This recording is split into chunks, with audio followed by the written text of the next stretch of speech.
यार मेरी आप लोगों से एक गुजारिश है, अपनी फेसबुक की तस्वीरों पर ना इतने फिल्टर मत लगाया करें कि जब कोई रियल लाइफ में मिले तो आपको पहचानने से ही इनकार कर दे। खुद को कभी बेकार मत समझो, तुम हो बेकार लेकिन मत समझो।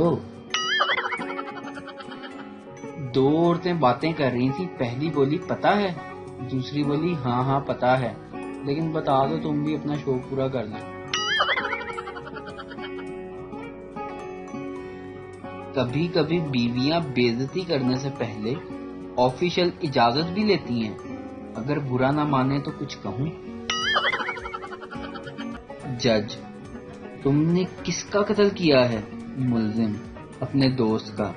जज, वो क्यों? मुल्जिम, कमीना हर पोस्ट पर मेंशन करके मुझे जलील करता था।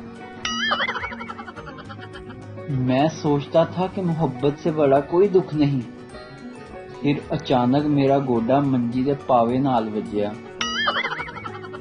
किचन में पानी पीने जाओ, सबको ही प्यास लग जाती है, जैसे मेरे ही उठने का इंतजार कर रहे थे सब। पानी से पियाई जरा, पीछे से आवाज आती है, मैंने भी पियाई। दो औरतें बातें कर रही थी, पहली औरत बोली पता है अपने गांव के चौधरी कोमे में चले गए हैं। दूसरी औरत, हाँ बहन, पैसे वाले तो कहीं भी जा सकते हैं। वीडियो देखने का शुक्रिया। लाइक कीजिए हमारा पेज NTV उर्दू और वीडियो पसंद आए तो जरूर शेयर कीजिए।